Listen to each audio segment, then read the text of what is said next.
नमस्कार, मैं अमर दामले सेतु के नॉलेज कार्निवल में फिर से आपका एक बार स्वागत करता हूं। दोस्तों, आज हम बात करने वाले हैं करियर्स इन डिफेंस के बारे में। और ये करियर्स इन डिफेंस क्या होता है, कैसे होता है, क्यों हमने डिफेंस में जाना चाहिए, ये समझने के लिए आज हमारे साथ में एक एक्स एयरफोर्स पर्सनल आए हुए हैं। मैं समझता हूं कि ये इनके बारे में थोड़ा बताने के पहले मैं आपसे 2-3 चीजें शेयर करना चाहता हूं। पहली बात तो ये कि अब तक के हमने बहुत सारी करियर ऑप्शंस के बारे में देखा, 10th के बाद में, 12th के बाद में, ग्रेजुएशन के बाद में, पोस्ट ग्रेजुएशन के बाद में हमने क्या करना चाहिए, ये बहुत सारी चीज़ें हमने देखी। लेकिन आज डिफेंस एक ऐसा एरिया है जिस एरिया के बारे में मैं समझता हूँ कि बहुत सारे लोगों तक के हमने पहुँचने की ज़रूरत है। और 130 करोड़ की लोक संख्या में बहुत ज़्यादा मात्रा में लोगों ने डिफेंस इस करियर को ऑप्ट करना चाहिए, या हमारे आज के यंगस्टर्स ने डिफेंस इस करियर को ऑप्ट करना चाहिए, ये सोच के साथ में हम आपसे बात कर रहे हैं। इस सेशन की हम 2 भाग करने वाले हैं। ये जो पहला भाग है, इस पहले भाग में हम स्पेसिफिकली बात करेंगे 10वीं के बाद का जो डिफेंस का करियर है, या 10वीं के बाद कौन कौन से एरियाज में, कौन कौन से फोर्सेस के लिए आप क्या क्या कहाँ जा सकते हो, इसके बारे में हम बात करेंगे। और दूसरे पार्ट में हम देखेंगे कि 10+2 मतलब 12th स्टैंडर्ड के बाद और डिग्री करने के बाद हमारे लिए कौन कौन से ऑप्शंस अवेलेबल होते हैं, क्योंकि ये बहुत वास्ट इसमें चॉइसेस हैं। तो इसलिए मैं समझता हूं कि ये 2 पार्ट में हम बात करेंगे। चलिए हम पहले पार्ट की तरफ बढ़ते हैं। जैसा कि मैंने अभी आपसे कहा कि हमारे जो आज के हमारे जो अतिथि है, हमारे मित्र है, वो एक एक्स एयरफोर्स पर्सनल है। नमस्ते, मेरा नाम सचिन फडणवीस। ये इंडियन एयरफोर्स इन्होंने ज्वाइन किया 17.5 साल की एज में, 1989 में एयरफोर्स ज्वाइन किया। और बहुत इंपॉर्टेंट चीज है कि उन्होंने एयरफोर्स जो है वो 10th स्टैंडर्ड पास होने के बाद नॉन टेक्निकल स्ट्रीम में ज्वाइन किया। 2009 में वो सार्जेंट करके रिटायर हुए। फोर्सेस में रहते हुए 20 साल फोर्सेस में काम करते हुए भी वो लगातार पढ़ते रहे। ग्रेजुएशन के साथ साथ अपना पोस्ट ग्रेजुएशन के साथ अपना एमफिल, उसके बाद में अपना इंग्लिश लिटरेचर में काम, जो मतलब पढ़ाई उन्होंने कंटिन्यूसली आगे रखी। उन्होंने बीपीएड किया, उसके बाद में एमपीएड किया, उन्होंने अपना बीएड कंप्लीट किया, बहुत सारा एजुकेशन उन्होंने अपना कंप्लीट किया। अपने आप को अपग्रेड करते करते इस कदर उन्होंने अपने आप को डेवलप किया कि 2009 में जब वो रिटायर हुए, 2010 अपने घर वापस आए। अपने घर बार को वापस एक बार उन्होंने मम्मी पापा के साथ उन्होंने समय बिताया, और 2 साल सिंहगढ़ इंस्टीट्यूट, जो सिंहगढ़ पब्लिक स्कूल है लोनावाला में, वहां पे एज ए टीचिंग स्टाफ करके उन्होंने काम किया, एज ए टीचर करके काम किया। साथ साथ में उन्होंने अपने आप को इस तरह से अपग्रेड किया कि उन्होंने स्टेट बैंक ऑफ इंडिया में क्लरिकल की जो एग्जाम होती है वो क्लियर करके he has joined State Bank of India as a clerical staff in 2011 I suppose, and still today, even today he is working with State Bank of India. इस retired sergeant से मिलने के पहले हम ये समझ लेते हैं कि हमने इन्हीं को क्यों बुलाया। मुझे ऐसा लगता है कि बहुत सारे ऑप्शन हमारे सामने उपलब्ध थे, बहुत सारे टॉप रैंकिंग ऑफिशियल्स हमारे परिचित भी हैं, लेकिन एक ऐसा व्यक्ति जिसने वाकई में फील्ड में, जिसने वाकई में लोगों के साथ रह के काम किया है, एक ऐसा व्यक्ति जिसने बहुत कम एज में काम शुरू किया है फोर्सेस के साथ या डिफेंस के साथ, और एक ऐसा व्यक्ति जो डिफेंस की काम करने के बाद 20 साल सर्विस करने के बाद रिटायर होके अब कहीं किसी दूसरी जगह पे फिर से अपनी जिंदगी कायम करके काम कर रहा है। ऐसे व्यक्ति से बात करने में मजा ही कुछ और ऐसा मुझे लगता है। तो हम वेलकम करते हैं सचिन सर को। सचिन, मोस्ट वेलकम आज के हमारे इस सेशन के लिए, आपका स्वागत है। थैंक यू अमर जी, नमस्ते, थैंक यू अमर जी। चलिए इस सिलसिले को आगे बढ़ाते हुए हम सचिन सर से पहला सवाल पूछते हैं। सवाल जवाब का सिलसिला हमारा चलता रहेगा। 10th स्टैंडर्ड के बच्चों के लिए आप थोड़ा सा बताइए कि डिफेंस ही क्यों ज्वाइन करना चाहिए। अमर जी, 10th हो या फिर 10th से आगे भी हो, मुझे ऐसा लगता है कि हमने एक बात करनी चाहिए कि डिफेंस ही क्यों। तो मुझे लगता है मैं 3 विभागों में इसके ऊपर बातचीत करना चाहूंगा। सबसे पहला, फिलहाल जो परिस्थितियां हैं, आप जानते हैं कि ये डेमोग्राफिक डिविडेंड नाम की एक चीज है। हमारे देश में युवकों की संख्या बहुत बड़ी तादाद पर है, और ऐसी परिस्थितियों में उपजीविका के साधन कहिए या नौकरी कहिए, इन चीजों में थोड़ी सी कमी आ गई है। तो सबसे पहली बात है कि जब आप डिफेंस सर्विसेज ज्वाइन करते हैं तो आप केंद्र सरकार की किसी संस्था में, यानी सेंट्रल गवर्नमेंट की नौकरी में काम करते हैं, सेंट्रल गवर्नमेंट के लिए काम करते हैं। और दूसरा, जैसे कि इन दिनों जरूरतें हमारी काफी बढ़ गई है, ऐसी सूरत में एक बेहतर पेमेंट स्ट्रक्चर जिस ऑर्गेनाइजेशन का है, उनमें से भारतीय सशस्त्र सेनाएं सबसे बेहतर ऑप्शन है, ऐसा मुझे लगता है। ये पहली बात। हम सबको नौकरी चाहिए, बेहतर पैसा देने वाली नौकरी चाहिए, और आज की परिस्थिति में 10वीं पास होने के बाद इतनी बेहतर सैलरी स्ट्रक्चर बाहर कोई भी नहीं दे रहा है। और यकीन मानिए मैं वो जिंदगी जी रहा हूँ, तो आप मेरी बात पर यकीन कर सकते हैं। ये पहली बात। दूसरा, जब आप आर्म फोर्सेस में जाते हैं, वो चाहे एयरफोर्स हो, चाहे नेवी हो, आर्मी हो, तो आपकी जिंदगी की तरफ देखने का रुख बदल जाता है। आप एक अलग किस्म के इंसान बदल के निकलते हैं। You become a totally different person. तीसरा है कि आप सही मायनों में अपना पूरा देश देख लेते हो। और जो बात महत्वपूर्ण है इस सारी परिस्थिति को, मुझे ये लगता है कि कहीं ना कहीं जाकर के वो एक चीज जो हम आजकल के यूथ में कम पा रहे हैं, वो है देशभक्ति का जज्बा। तो देशभक्ति के जज्बे के साथ साथ अगर आप एक अच्छा काम करते हैं, अपने देश के लिए काम करते हो, एक बेहतर नौकरी करते हैं, तो मुझे लगता है डिफेंस सर्विसेज इसका एक सर्वोत्तम उदाहरण है, जो कि आपको देशभक्ति, अच्छी सैलरी, जिंदगी में कुछ बनने का एक मौका, एक मकाम हासिल करने का मौका, और साथ साथ अपने देश को पूरी तरह से देखने का बेहतर मौका प्रदान करना है। तो डिफेंस सर्विसेज ज्वाइन करना ही चाहिए, ऐसे मुझे लगता है। कई बार ऐसा होता है ना कि हम अपनी पैशन को पीछे छोड़ते हुए कुछ जॉब करते हैं, या हम सोचते कुछ और है, करते कुछ और है। मुझे ऐसा लगता है जिन लोगों को ये पैशन है कि मैंने घूमना चाहिए, मैंने देखना चाहिए, मैंने लोगों से बात करनी चाहिए, है ना, बहुत सारे पूरे हिंदुस्तान को देखने का इससे बेहतरीन मौका गवर्नमेंट की कॉस्ट पे आपको कहां से मिलेगा? बिल्कुल, मतलब आप कह रहे हैं, तो मैं जो आपने जो काफी सारी चीजें कही है उसमें एक मैं छोटा सा ऐड कर देता हूँ कि मैं इंडियन एयरफोर्स के लिए स्पोर्ट्समैन था। ओके। तो सैलरी के साथ साथ अगर आपको खेलने का चस्का है, आपको जानकर बड़ी हैरानी होगी कि इंडियन आर्म फोर्सेस की अपनी क्रिकेट की रणजी टीम है, जो रणजी इलीट ए डिवीजन में खेलती है। वाह। यानी जो लोग क्रिकेट की टीम में खेलते हैं, आगे जाकर के अगर आप मुंबई से या महाराष्ट्र खेलते हैं, तो 5 साल या 10 साल पहले ऐसा मौका था कि गलती से सचिन जी या फिर और बड़े बड़े जो प्लेयर्स हैं, वो अगर रणजी को मुंबई के रिप्रेजेंट करने के लिए उपलब्ध है, तो आपको उनके साथ खेलने का भी मौका मिल सकता है। तो अगर आपको खेलने का चस्का है, आप स्पोर्ट्स में रुचि रखते हैं, आप ट्रैवल में रुचि रखते हैं, आप नई नई चीजें खाने में रुचि रखते हैं, आप नया नया विभाग या नई नई जगहों को विजिट करने में रुचि रखते हैं, तो जैसा कि आपने कहा, सरकारी खर्चे से इन जगहों पर जाने का एक बेहतर तरीका है इंडियन आर्म फोर्सेस। चलिए हम चलते हैं, थोड़ा सा विचार करते हैं कि इस डिफेंस सेक्टर में जाने के लिए हमारे पास क्या चाहिए, और डिफेंस सेक्टर में जाने के लिए हमें एग्जैक्टली करना क्या पड़ेगा। बिकॉज जाने की इच्छा है, जैसा कि सचिन सर ने बोला कि हमको बहुत सारी चीजें मिलने वाली है इसमें से, लेकिन वो कैसे करना है ये समझ में नहीं आता है। बहुत सारे लोग मुझसे संपर्क करते हैं, बात करते हैं कि सर हमने एनडीए के बारे में सोचना है, विचार करना है, लेकिन मुझे ऐसा लगता है कि एनडीए को हम अगले पार्ट में कवर करेंगे। इस पार्ट में 10th स्टैंडर्ड के इमीडिएटली बाद आप डिफेंस में कैसे जा सकते हो, इसके बारे में हम बात करेंगे। जाने का जज्बा प्रेरित कर लिया, जाने का जज्बा बहुत अच्छा है, लेकिन वहां कहाँ जाना है और कैसे जाना है ये जब तक समझ में नहीं आता, तब तक कि हम कैसे चलेंगे आगे। तो हम समझते हैं, हम जानते हैं कि इसमें क्या क्या डॉक्यूमेंट चाहिए, क्या रिक्वायरमेंट है। सबसे पहले तो आपके पास आधार कार्ड चाहिए, मेरे ख्याल से लगभग सभी के पास में आधार कार्ड होगा। नंबर दूसरा, आपके पास में पैन कार्ड चाहिए, जो अगर आपने नहीं बनाया है तो उसको आप बना सकते हो, क्योंकि पैन कार्ड ये आपकी फाइनेंशियल आइडेंटिटी होती है, तो वो भी आपको चाहिए। नंबर तीसरा और बहुत महत्वपूर्ण, आपके पास में आपका खुद का एक बैंक अकाउंट चाहिए। नॉर्मली ये बैंक अकाउंट जो है वो नेशनलाइज बैंक अगर हो तो बेहतर है, क्योंकि गवर्नमेंट जो है वो।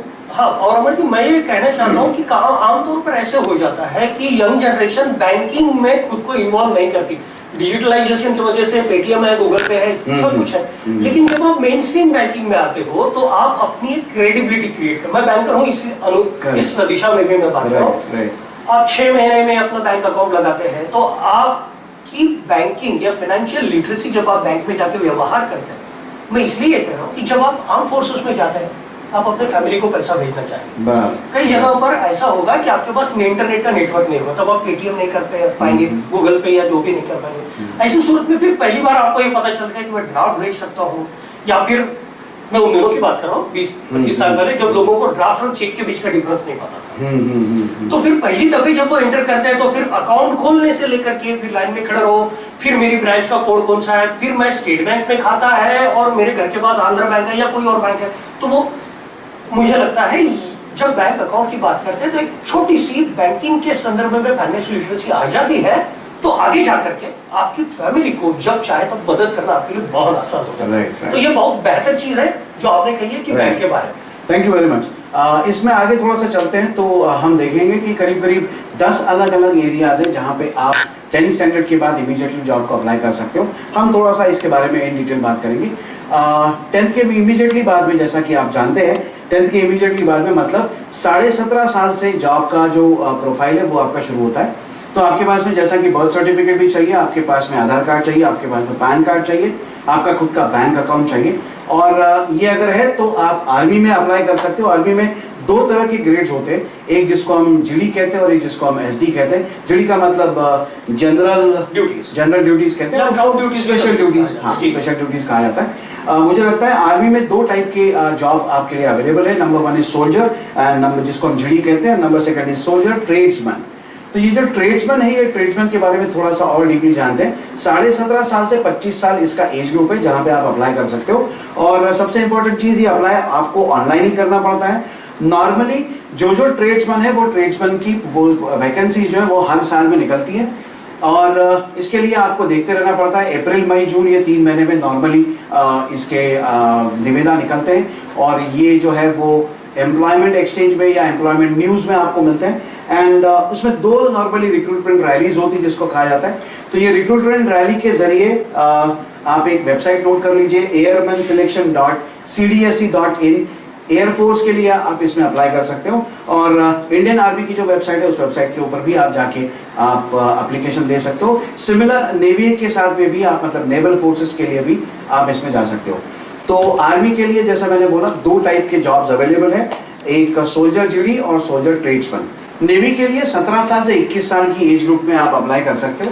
एमआर और एनएमआर इन दोनों टाइप की पोस्ट के लिए आप अप्लाई कर सकते हो। सचिन सर से मैं पूछना चाहता हूँ कि जैसे वो स्पोर्ट्स कोटा से नहीं अमर जी, थोड़ा सा कंफ्यूजन है। देखिए, मैंने स्पोर्ट्स की बात की थी। जी मैं एक नॉर्मल परीक्षा पास करके नॉर्मल एयरमैन की तरह ही भर्ती हुआ। अच्छा, मतलब 10th स्टैंडर्ड की बेसिस पर हमारी परीक्षा नागपुर में हुई थी। तो उन दिनों मुंबई सेंटर हुआ करता था और साल में एक बार नागपुर में परीक्षा हुआ करती, तो मैं नागपुर से ज्वाइन हुआ था। ओके।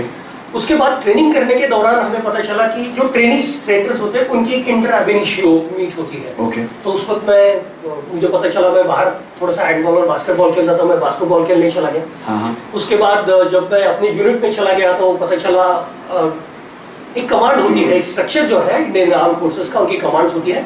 मैं वेस्टर्न एयर कमांड में था, तो वहां से इंटर कमांड होती है। तो यूनिट के माध्यम से मैं वो खेलने चला गया। फिर मैं आगे जाकर के एयरफोर्स टीम के लिए हैंडबॉल खेलने लग गया। उसके पश्चात 3-4 साल जब मैंने एयरफोर्स टीम में खेला, शायद मेरा गेम अच्छा था, तो मुझे आर्म फोर्सेस की, सशस्त्र सेनाओं की जो टीम होती है, अच्छा, और हैंडबॉल की, उसमें मुझे प्रवेश मिला। मैं आपको बता दूं, मेरे बड़ा गौरव था कि कई सालों से इंडियन सर्विसेज की टीम हैंडबॉल में सर्वोत्कृष्ट टीम रही है। उसका एक मेंबर बनना, यानी आप भारत के चुनिंदा हैंडबॉल खेलने वाले प्लेयर्स में आते हो।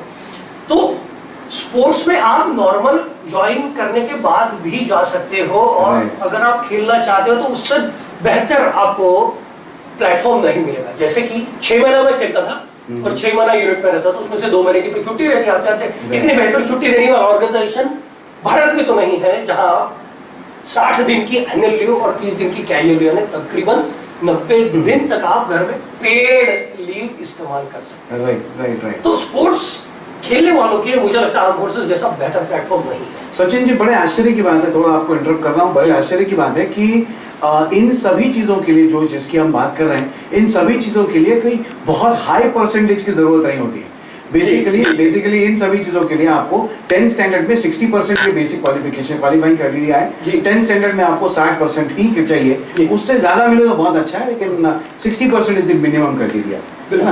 अमर जी, आपने बात की थी मुझे लगता है ग्राउंड ड्यूटीज और टेक्निकल नॉलेज। जैसे मैंने नॉन टेक्निकल करके ज्वाइन किया था जी। ग्राउंड ड्यूटीज में कुछ ऐसे है जहाँ कुछ क्लरिकल जैसे काम है, जहाँ पर लॉजिस्टिक्स मेंटेनेंस होता है या अकाउंट सेक्शन में होता है, या क्लरिकल तरह के काम होते हैं। मैंने जब ज्वाइन किया तो मेरा ट्रेड था एयर डिफेंस सिस्टम्स ऑपरेटर। चूंकि वो नॉन टेक्निकल काम है, लेकिन काम मैंने मशीन्स के ऊपर किया था। जैसे कि मैं रडार्स के ऊपर काम करता था। आगे जाकर के मैंने फिर मिसाइल गाइडेंस रडार या मिसाइल सिस्टम्स में जो रडार होते हैं उसके ऊपर काम किया।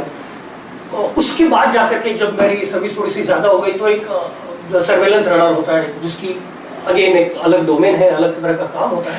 तो कहने का मतलब ये है कि आप ग्राउंड ड्यूटीज में रहते हो और नॉन टेक्निकल स्ट्रीम में जाते हो, इसका मतलब आप एक्सक्लूसिवली सिर्फ ग्राउंड के साथ काम करोगे, ऐसा नहीं होता।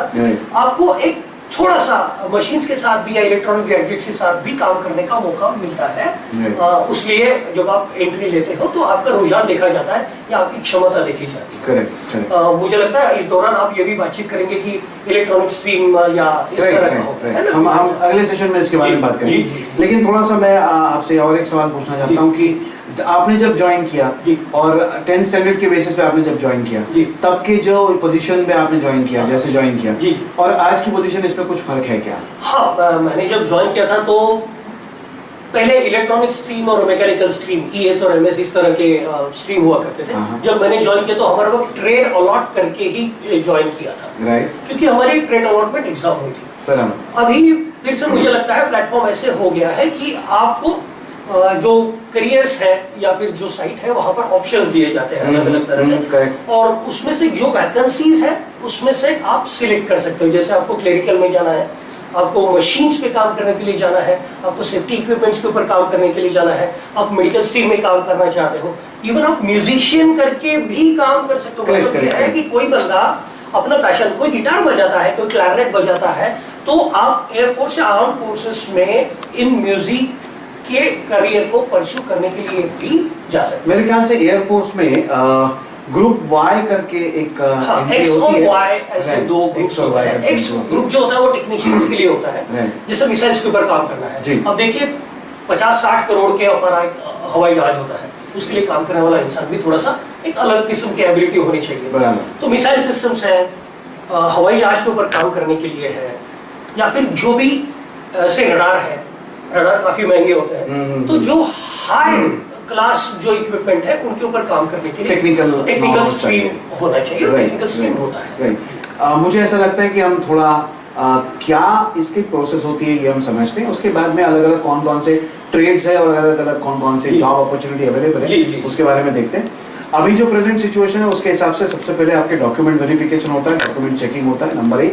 मतलब हम प्रोसेस की बात कर रहे हैं कि जब आप अप्लाई करेंगे तो क्या सीक्वेंस होगा? ये सारी जो प्रोसेस है, जैसे 3 आर्म फोर्सेस हमारे हैं, तो एक आर्मी है, नेवी है और एयरफोर्स है। इन तीनों की अपनी अपनी वेबसाइट्स है। इन तीनों की वेबसाइट पे, जैसे मैंने पहले आपको वेबसाइट का नाम बताया एयरफोर्स की, तो आप उन वेबसाइट पे जाके आप देख सकते हो, लॉग इन करके आप अपने डिटेल्स सब डाल सकते हो एंड यू कैन अप्लाई। तो ऑनलाइन ही एप्लीकेशन होती है, अभी ऑफलाइन वाला कोई सिस्टम अवेलेबल फिलहाल नहीं है। मेरे ख्याल से कुछ साल पहले तक के ऑफलाइन सिस्टम चलता था, जो कि पिछले 2-3 साल से पूरी तरह से कम्प्लीटली ऑनलाइन हो गया। उसमें मैट्रिक और नॉन मैट्रिक ऐसे 2 प्रकार के ट्रेड आर्मी में है, फोर्सेस में है। तो नॉन मैट्रिक जो ट्रेड है, उस नॉन मैट्रिक ट्रेड में ये कुछ ट्रेड आते हैं जिसको हम शेफ कहते हैं, उसके बाद ड्रेसर है, टेलर है, पेंटर है, स्टीवर्ड है, आर्टिसन है, जैसा कि सचिन सर ने कहा कि वाई कैटेगरी होती है उसकी। उसके बाद सपोर्टिंग स्टाफ है, वॉशरमैन है, हाउसकीपर है, मेस कीपर है, और घोड़ों के अस्तबल की तरफ जो क्या ध्यान देते हैं, जिनको मेरे ख्याल से साइज कहते हैं। तो these are the people who are actually the non matric category of people, and the matric category of people have different trades and they would surely enter into a different like you rightly said, थोड़ा सा technical area में जाने के लिए वो ज़्यादा better रहता है। प्रोसेस कैसी है ये हम देख लेते हैं। तो सबसे पहले तो आपका डॉक्यूमेंट वेरिफिकेशन, डॉक्यूमेंट चेकिंग होगा, नंबर 1। नंबर 2 आपके फिजिकल मेजरमेंट्स, जो स्टैंडर्ड्स दिए हुए हैं, जो फोर्सेस ने स्पेसिफिकली तीनों फोर्सेस ने अलग अलग जो स्टैंडर्ड दिए हुए हैं उसके हिसाब से वो आप फिजिकल मेजरमेंट में फिट बैठते हो कि नहीं, थोड़ा सा इसके ऊपर आप बात करेंगे। देखिए, जैसे कि आप उस वेबसाइट पे जाएंगे तो आपको बता दिया जाएगा कि आपकी मिनिमम हाइट कितनी होनी चाहिए, आपका मिनिमम वेट कितना होना चाहिए, आपकी जो छाती है वो कितनी बिना सांस लिए कितनी होनी चाहिए और सांस लेने के बाद कितनी खुलनी चाहिए, फिर आपके फ्लैट फ्लिट नहीं होनी चाहिए, आपके नॉक नीज होने चाहिए। ये कई सालों से चलता आ रहा है तीनों ही आर्म फोर्सेस में, ये बेसिक रिक्वायरमेंट्स है। तो ये एक हो गई बात, आपका शरीर कैसा है। मुझे एक बात जो मैं अपने सारे मित्रों को भी कह सकता हूँ, कह दूं, कुछ चीजें आपके हाथ में, जैसे कि आपकी ऊंचाई अभी जितनी है, थोड़ा सा प्रयत्न करके 1-2 सेंटीमीटर बढ़ सकती है, लेकिन कुछ ऐसी चीजें आप अपना वेट बढ़ा सकते हैं। एक्सरसाइज करके आप अपना चेस्ट एक्सपांशन नहीं है उसके लिए काम कर सकते हैं। जितनी आप ज्यादातर कार्डियक एक्सरसाइज करेंगे, जैसे दौड़ना है और ज्यादातर खेलना है, तो आपकी छाती का जो फैलाव है या जितना ब्रेथ लेने के बाद छाती का फैलाव है वो आप इजीली अकोमोडेट कर सकते हैं, पा सकते हैं। साथ साथ सबसे महत्वपूर्ण बात यह है कि फिजिकल फिटनेस ये जो है आपके किसी न किसी लेवल पे, मतलब आपके प्रवेश के दौरान इस बात को इंपॉर्टेंस मिलना ही है। आज आप एप्लीकेशन भर रहे हैं और आपको उस मकाम तक जाने के लिए, उस पॉइंट पे जाने के लिए काफी सारा कालावधि होता है, वक्त होता है। अगर आप एप्लीकेशन भरते हो तो एक बात दिमाग में जरूर डालिए कि फिजिकल फिटनेस मतलब से 2 किलोमीटर आप 6 या 7 मिनट में, उनके स्टैंडर्ड्स है, वो स्टैंडर्ड देख लीजिए और उतना हासिल करने की कोशिश कीजिए। बड़े दुर्भाग्य की बात है कि कई रैलीज में ऐसा देखा गया है कि बिना प्रैक्टिस के लोग आते हैं, जोश होता है, लेकिन कई दुर्घटनाएं उन दिनों में, उस वक्त में हुई है। पुलिस ट्रेनिंग में हो, चाहे आर्मी या एयरफोर्स की रैलीज में हो, तो सभी से बिल्कुल बिल्कुल निवेदन है कि आपका फिटनेस किसी भी रैली या किसी भी एप्लीकेशन भरने के समय पे चालू कर दीजिए फिजिकल फिटनेस। जब तक आपका फिजिकल फिटनेस नहीं होगा, आप इस ऑब्स्टेकल को पार नहीं कर सकते। That is the Paramount thing mostly. Correct. जैसे फिजिकल मेजरमेंट की सर ने बात की, तो मेजरमेंट के बाद आपका होता है पीएफटी होता है, फिजिकल फिटनेस टेस्ट जिसको हम कहते हैं जी। और ये फिजिकल फिटनेस टेस्ट क्लियर करना अनिवार्य होता है, इसके अलावा बाकी की कहानी होती नहीं है। सामान्यतः हमारे दिमाग में जो होता है ना, वो चलता है कि पहले मैं रिटन टेस्ट क्लियर करूंगा, उसके बाद फिजिकल फिटनेस देखूंगा। यहाँ ऐसा नहीं होता है, यहाँ पे फिजिकल फिटनेस टेस्ट पहले होता है, उसके बाद में आपका मेडिकल एग्जाम होगा। नंबर 4 पहला मैंने बोला आपका डॉक्यूमेंट वेरिफिकेशन होगा। नंबर 2 जो है वो आपका फिजिकल मेजरमेंट देखा जाएगा। नंबर 3 आपका फिजिकल फिटनेस है कि नहीं वो देखा जाएगा। कॉमनली फिजिकल फिटनेस में रनिंग यही देखा जाता है। बिल्कुल, रनिंग देखा जाता है। रनिंग एक सर्टेन डिस्टेंस आपको सर्टेन टाइम में पूरा करना होता है। Okay. तो that's the biggest first major whether you are physically fit or not. Then eventually जब आपने मेडिकल की बात की, उस वक्त देखा जाता है कि आपके नॉक नीज है क्या, फिर आपकी आईसाइट कैसी है, आपके कुछ और प्रॉब्लम्स तो नहीं है जो आपके परफॉर्मेंस के ऊपर असर डाल सके। बट फर्स्टली फिजिकल फिटनेस में रनिंग ही ये पहला प्रायोरिटी है। राइट। तो फिजिकल फिटनेस टेस्ट के बाद में आपका मेडिकल एग्जाम होता है। मेडिकल एग्जाम के बाद में नंबर 5वां और सबसे इंपॉर्टेंट जो है वो आपका रिटन टेस्ट होता है। रिटन टेस्ट के बाद में आपकी मेरिट लिस्ट लगती है, मेरिट रैंकिंग लगती है। उसमें अगर आपका नंबर आता है तो obviously you get the chance to enter into the defence. You receive the call and call आने के बाद में सबसे आखिरी का जो पार्ट होता है वो आपका एनरोलमेंट होता है और आपको डिस्पैच किया जाता है। You are entered into the defence services. रंगरूट बन जाते हैं आप। रिक्रूट शब्द का अपभ्रंश है, लेकिन कई सालों से ये इस्तेमाल किया जाता है कि आप रंगरूट बन जाते हो। उसकी भी एक बड़ी अलग वजह है। आप जिंदगी में पहली बार करके बाहर जाते हो, 17 साल की उम्र में, वैसे हमने दुनिया देखी नहीं होती। आपका जोश रहता है और आप लगता है कि क्या करूं और क्या ना करूं। करेक्ट। बड़ा मस्त मौसम रहता है जिंदगी का, बड़ा सुहाना मौसम। राइट। कॉमनली ऐसा बोला जाता है कि जो भी फोर्सेस में जाता है, चाहे वो एयरफोर्स में हो, नेवी में हो या आर्मी में हो, उसको फौजी ही बोला जाता है। हाँ बिल्कुल, फौजी ही है। वो फौज ज्वाइन करता है, फौजी। और बड़ी मजे की बात बता रहा हूँ, जो बात फौजी कर सकता है ना, करेक्ट, वो बात बाकी लोग नहीं कर सकते। क्योंकि कई बार ऐसे मौके आते हैं जब आपको घर जाना होता है, आप दिवाली पे होली पे घर जाना चाहते हैं और सारे लोग भी जाना चाहते हैं, आप तो अकेले नहीं है, आपके पास छुट्टी है लेकिन रिजर्वेशन नहीं है। फिर आप किसी भी तरह, किसी सूरत में, चाहे बाथरूम के पास बैठे हो, चाहे किसी जनरल कंपार्टमेंट में जहाँ पे सामान रखा है वहां पे बैठ के हो, लेकिन तो ये बड़े अनूठे अनुभव आते हैं। आपसे हम अनुभवों के बारे में और डिटेल में बात करते रहेंगे। थोड़ा सा हम क्रिटिकली इस चीज को लिख लें। तो आर्मी के लिए हमने बात की। आर्मी के लिए जो एज ग्रुप डिफाइन किया हुआ है वो 17.5 साल से 21 साल की एज ग्रुप डिफाइन की है। उसमें 2 टाइप की पोस्ट है, एक सोल्जर जनरल ड्यूटी और सोल्जर ट्रेड्समैन। आप इन पोस्ट के लिए अप्लाई कर सकते हो। उसके बाद में सेकंड नंबर जो आता है वो नेवी के लिए आता है। नेवी के लिए एज ग्रुप 17 साल से लेके 21 साल की एज ग्रुप है। उसमें 2 टाइप की पोस्ट है, एक एमआर है और एक एनएमआर पोस्ट है। उसमें कुक आता है, स्टीवर्ड्स आते हैं, टोपास आते हैं, उसके बाद में हाइजीनिस्ट। ये 4 टाइप की पोस्ट है जिसके लिए आप अप्लाई कर सकते हो। तीसरा जो है वो एयरफोर्स है। एयरफोर्स के लिए डिफाइंड एज ग्रुप जो है वो 18 साल से 25 साल की एज ग्रुप है और इसमें जूनियर आर्टिस्ट आते हैं ग्रेड 2 के, और सिविक और मैकेनिक इस तरह के 2 पोस्ट निकलती है। ड्राइवर है, फायरमैन है, एमटीएस जिसको हम मल्टीटास्किंग स्टाफ कहते हैं, उसके बाद में मेस स्टाफ या कुक है, धोबी और सफाई वाला, ये अलग अलग कैटेगरी की पोस्ट निकलती है एयरफोर्स के लिए। चौथे कैटेगरी में स्टाफ सिलेक्शन कमीशन की जनरल ड्यूटी वाली जो पोस्ट है उसमें 18 साल से 23 साल का एज ग्रुप डिफाइन किया हुआ है। उसमें कांस्टेबल ये खाली एक पोस्ट आती है। 5वीं जो मैं आपको एरिया बता रहा हूँ जहाँ पे बहुत सारी पोस्ट निकलती है, जिसको हम कहते हैं ITBP, Indo Tibetan border police. इसमें भी पोस्ट निकलती है। 18 साल से 25 साल का एज ग्रुप है। उसमें कांस्टेबल, ट्रेड्समैन, एमटीएस स्टाफ और मेस स्टाफ, ये 4 टाइप की पोस्ट होती है।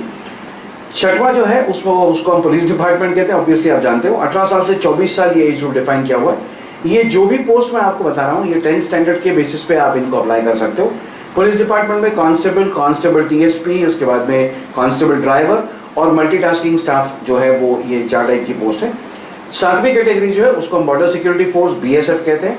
उसमें कांस्टेबल, एमटीएस स्टाफ और कांस्टेबल ट्रेड्समैन, इस तरह के अलग अलग पोस्ट आती है। बीएसएफ के लिए 18 साल से 25 साल ये एज ग्रुप डिफाइन किया हुआ है। 8वां जो है उसको हम सीआरपीएफ बोलेंगे, सेंट्रल रिजर्व पुलिस फोर्स। इसमें 18 साल से 23 साल की एज ग्रुप डिफाइन की है और tradesman, MTS staff, mess staff और ड्राइवर, ये 4 तरह की पोस्ट उसमें सीआरपीएफ में आती है। उसके बाद 9वीं जो कैटेगरी है उसको हम आसाम राइफल्स कहते हैं। 18 साल से 23 साल की एज ग्रुप डिफाइन की है।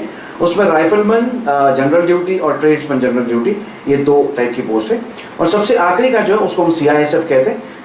And 18 to 25 years is the age group CISF के लिए। कांस्टेबल, ट्रेड्समैन और एमटीएस स्टाफ, इस तरह के अलग अलग पोस्ट उसमें आती है। ये सारे ट्रेड्स में जाने के लिए आप लोगों को इन तीनों जो फोर्सेस है उसकी वेबसाइट पे जाके लॉगिन करना है और ऑनलाइन फॉर्म सबमिट करना है, क्योंकि आजकल ऑनलाइन का ही ट्रेंड है and online he form submission होते हैं। एक्सेप्टिंग जो ड्राइवर की पोस्ट है और बाकी कुछ सिलेक्टेड पोस्ट छोड़ के बाकी सारे के सारे पोस्ट जो उनके लिए आप ऑनलाइन अप्लाई कर सकते हैं। अभी हम लोगों ने देखा कि फोर्सेस में कैसे जाना चाहिए, लेकिन सचिन सर से फिर भी मैं अभी एक सवाल पूछना चाहता हूँ कि इतना बहुत कुछ करने के बाद, इतना मोटिवेट लोगों को करने के बाद ये पाया गया है कि हमारे यहाँ की आज की जनता जो है या हमारे जो यंगस्टर्स हैं ये बहुत विलिंग नहीं है। कुछ एक ऐसे स्पेसिफिक एरियाज है, कुछ ऐसे रीजन है या सिटी है जहां से ही लोग आते हैं। आपका क्या? नहीं अमर जी, मैं बड़े मजे की बात है, मैं आपको एक बात बताऊं। पहली बार जब मैं वहां पर गया तो एक चीज मैंने नोटिस की कि हरियाणा, राजस्थान, पंजाब या नॉर्दर्न इंडिया का जो एरिया है, बहुत सारे लोग इन राज्यों से, इन प्रदेशों से आए हुए हैं। ओके। वैसे ही सदर्न इंडिया से भी काफी लोग आते हैं, मतलब साउथ इंडिया से। साउथ इंडिया से कंपैरेटिवली थोड़ा सा प्रमाण कम है, लेकिन राजस्थान, हरियाणा, उत्तर प्रदेश, पंजाब तो सवाल ही नहीं होता। तो इन प्रदेशों से बहुत सारे लोग आते हैं। लेकिन जो मध्य भारत है, बट मैं महाराष्ट्र का हूं तो मैं महाराष्ट्र की बात कर लेता हूँ। गिने चुने एग्जाम्पल छोड़ के, जैसे आपने बोला सातारा में जैसे गांव है, सातारा की तरफ हर घर से एक बंदा है। लेकिन हमारे यहाँ फौज में जाने का रुझान या फौज में जाने की मानसिकता नहीं है। इसके 2 कारण हो सकते हैं। चलिए मैं उनके बारे में भी बात कर लेता हूँ, शायद पसंद ना आए। पहली बात तो उन माता पिताओं के लिए जिन्हें लगता है कि मेरा बेटा अगर फौज में गया, ये जंग लड़ने जाएगा और जंग में इसको शहादत प्राप्त या शहीद हो जाएगा। तो पहली बात तो ये है, आज की परिवेश में the concept of war has changed all together. Even मैं अपनी भी बात करता हूँ ना, तो मैं जहां पर काम एयरफोर्स की बात करता हूँ तो हम तो फ्रंट पे जाकर के लड़ते नहीं है। नेवी की बात करता हूँ तो नेवी की जंग शुरू होने से 1 महीना पहले खत्म हो जाती है। ये नेवी की स्ट्रेटेजी है कि नेवी के लिए जंग शुरू होने से पहले 1 महीना पहले खत्म हो जाती है। कैसे, इसके बारे में विस्तृत आप जानकारी ले सकते हैं। एयरफोर्स के लिए जंग का सामना 80 या 90 किलोमीटर से, क्योंकि मेरे हवाई जहाज जाएंगे, उनके हवाई जहाज को उड़ाएंगे, या उनके हवाई जहाज आएंगे और जिस एयरबेस पे मैं हूँ उस एयरबेस के रनवे को उड़ाएंगे। अगर रनवे उड़ जाता है तो हवाई जहाज उड़ेंगे नहीं, तो वो थ्रेट न्यूट्रलाइजेशन हो जाता है।